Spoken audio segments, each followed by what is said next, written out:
Hello, everyone. I'm Sherry Hughes, and I'm the guest host for Cincinnati Cancer Advisors' first ever podcast here in CCA's new, larger space. Here today is Steve Abbott. He's the Executive Director of Cincinnati Cancer Advisors. Welcome, Steve. Thank you, Sherry. Tell me a little bit about Cincinnati Cancer Advisors. Yeah, no, thanks for the question. So Cincinnati Cancer Advisors has been a legal entity, has been around since 2018. So that would have been when Dr. Bill Barrett, who was the co-director of the University of Cincinnati Cancer Center, came up with the concept of beginning to provide free oncology second opinions to cancer patients in the greater Cincinnati area. He had seen several cases many cases over the years where he felt like either maybe an initial diagnosis warranted more research, or maybe he thought it was even flat out wrong. And so, he saw cases that went both ways, maybe treatment that wasn't necessary, or cases where maybe treatment wasn't being recommended and he thought it was desperately needed. And so, he came up with this concept of like, what if we started a service that was much more comprehensive, that was designed to slow everything down a little bit, because cancer is a bit of a quick journey in the beginning, and provide that as an extra value-added service to patients. And so he started doing that in 2019 on his own time, free of charge, and we began with our own oncology team at the beginning of 2020. Wow. So you say CCA has been around for? So really, is a fully functioning entity since the beginning of 2020. Very good. And you say that the service is free, and that's incredible. How do you do this? How does CCA do this free of charge? Yeah, thanks. It really is a thing. It's funny, we try to not overemphasize the free part, but it's an important thing. And so we provide this all free of charge. It's based strictly on the generosity of private donors and private foundations for the most part. And so we also have patients that come through that are grateful, that make donations, but it's mostly funded not so much by corporations directly, but by foundations. So what you really need to find are those people with which that concept resonates. And what we're trying to do is just take the insurance struggle out of the process. We just don't want people having to be bothered by it. We want people to be able to come in, have a conversation, feel better when they leave, get the help they need, and not worry about the insurance bill. Yeah. So how many people would you say CCA can see in a given year, or how many have you seen so far? So last year, in 2020, and if you think about the amount of time we spend per patient, which averages about 8 hours per patient, and we had a small team to begin 2020. We saw 229 patients, and that was with COVID. And so this year we're on track to see probably about 325, which was about a 40% increase. And our ultimate goal would be to see probably somewhere between 1,500 and 2,000 patients a year, which is partly why we're in this new, bigger space. So yeah, that's right. And you have, Steve, a very unique connection to CCA, a very interesting story. Yeah, thank you. I know it really is a unique story. And so in June 2020, I came out here at the request of my treating physician, which is Dr. Bill Barrett. He's been my oncologist for about 8 years now. And I was having rapid, sizable increases in my PSA. So I'm an 8-year prostate cancer survivor. And we were trying to get a handle on why my PSA was going up like it was. And the conventional techniques were just not yielding any answers that made any sense. And I was on drugs to control things, and I was doing everything we were supposed to be doing, but the numbers just kept going up. So he asked me to come out and see Dr. Phil Lemming at Cincinnati Cancer Advisors. And Phil dug into it and made some phone calls around some of the people he knows around the country, around the world, and came up with a clinical trial that was in Michigan. It was a new imaging technique, a new PET scan that has been in use in Europe for a while, not in the U.S. But this new PET scan was rumored at least to be able to find prostate cancer cells with good precision, which it did in my case. And so last November, they found 3 different cancerous lesions that we treated with radiation in December, and my PSA is down markedly since then. And all because of that extra time, extra time there. And Dr. Barrett, is a perfect example of a inquisitive oncologist that, it's like he wanted extra help, which is what we provide. We fancy ourselves on providing complementary care, and so the collaboration with Dr. Lemming is what yielded a dramatic result in my case. And how are you doing now? Doing great. Great. Doing You great. look great. Thank you. Yeah. It's still eating a little bit too much probably, and maybe we have one extra glass of wine per night, but I feel really, really good. That's great. I'm glad to hear that things are working out, and that of course you're getting the care that you need. Well, thank you. And I'm not the only one here that probably we should talk to a cancer journey about. So you've got your own little, not little, but you've got your own journey that we could talk about now, as wait well. a minute. I'm supposed to be the guest host. I'm supposed to be the guest host. No, we put people to You're work here. interview me we now, put right? people to work here. So it is Breast Cancer Awareness Month. Yes. And I think it's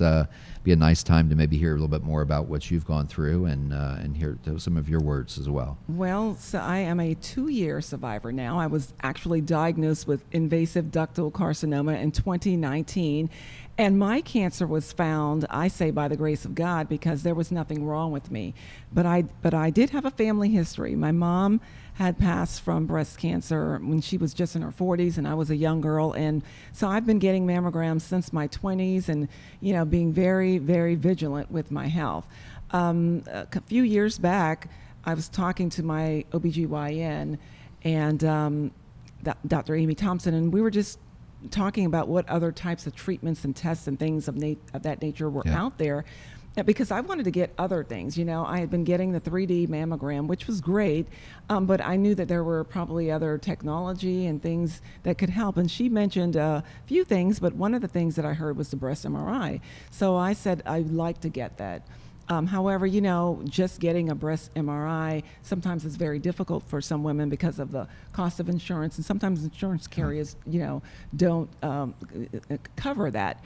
But I was able to get it after some pushing, and I wanted it to just be another baseline to give me, a look at perhaps what else was going on inside of me that could help us in the event that anything were to happen. And to my surprise, I got that call back after getting that.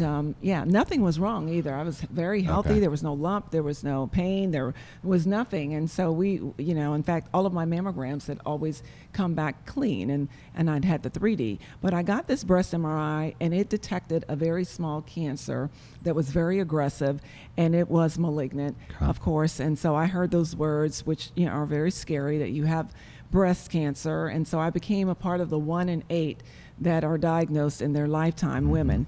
And so I had to go through. They got me started really quickly on chemotherapy, aggressive rounds there, surgery, as well as radiology, and even immunotherapy.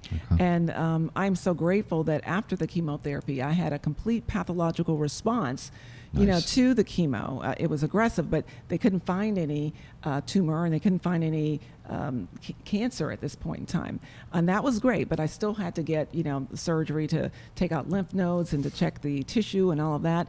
And so I've been on the road to recovery, and I've been doing really well. And I tell everyone I'm a survivor.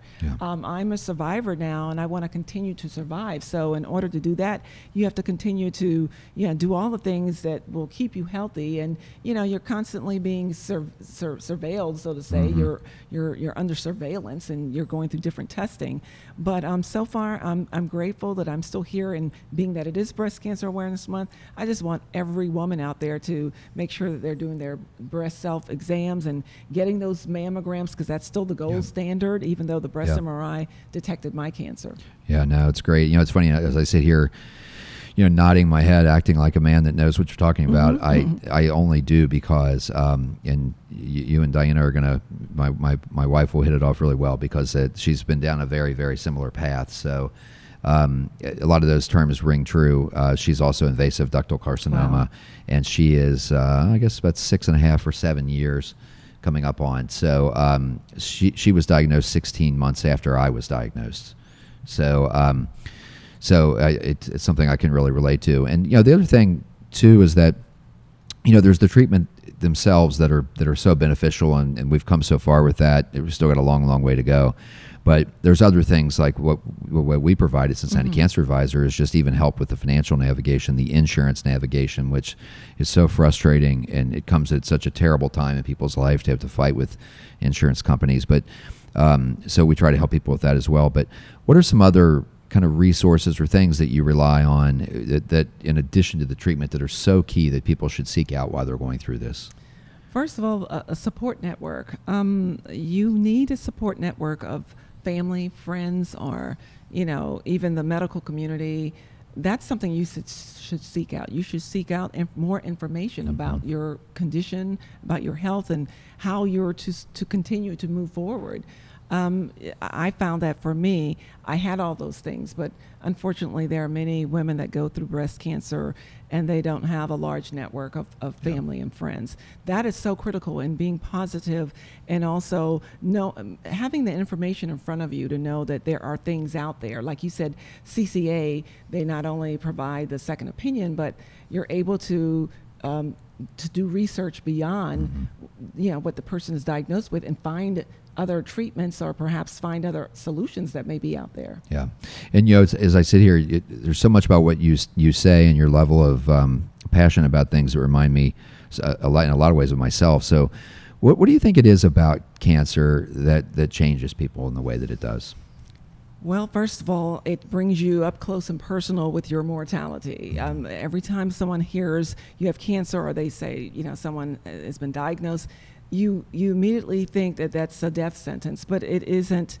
It isn't that. It is an illness. It is a disease, and it is treatable in so many instances, especially when cancers are detected and found early.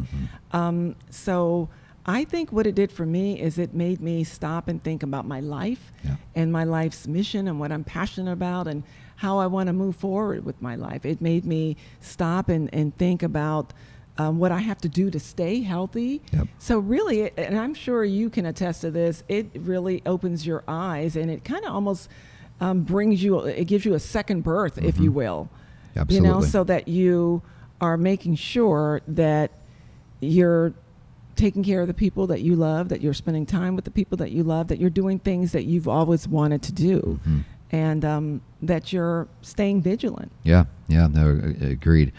One of the things that I've gotten into, it was against my better sensibilities, because at the time I didn't feel terribly comfortable with doing it, but was lobbying. I'm involved with an organization that does national lobbying for prostate cancer research, and I know that recently you made a trip to Columbus. There was also a lobbying effort. So tell us a little bit more about what that was all about. House Bill 371, thank you so much for asking about that. Yeah, I have joined the cause. There are many women. Michelle Young is an attorney here in town, and she was very instrumental in getting bipartisan support from State Representative Gene Schmidt and Cedric Denson on that. And that bill is designed to help women who are at higher risk of breast cancer, and also help women with dense breast tissue to be able to get the extra screening that they need, to get the extra testing that they need, so that you can find these cancers earlier. That's so important, because the way things stand now, oftentimes there are women that aren't able to get these testing, and there are women that are being diagnosed even earlier in their 20s and 30s and 40s now. It used to be that they say you cannot get a mammogram until you're 40 years old, but with House Bill 371, if you have that family history, or if you yourself have dense breast tissue or some other outlying underlying type issues, it'll help you be able to get the testing that you need. And that's why it's so important, because actually it's going to save lives. And so I've been up there, and I'm going to continue to go and get support for 371 and see if we can't get that passed, so that women and men, because men do get breast cancer as well, can get the help that they need so that we can stay alive. That sounds good. That's awesome. As a matter of fact, I might be leading the witness here, because, and I think you might have touched on this before, I know with my wife, her one thing is self-exam. If you had to say, what's your key message? What's your number one thing that you would say to other women? Know your body. Yeah. Advocate for yourself. Ask questions, and stay on top of your health. And when you do hear those hard words, don't go to that dark place. Okay. Stay in the light. Fight for yourself. Fight for your life. And advocate, get the help that you need. You have to seek out sometimes. You have to go beyond what what your comfort is. And you mentioned once before being able to get, out of your comfort zone and get into the zone of advocacy and fighting and trying to be about taking care of your own personal health. Yeah. No, great message. So, Sherry, thanks for joining us today.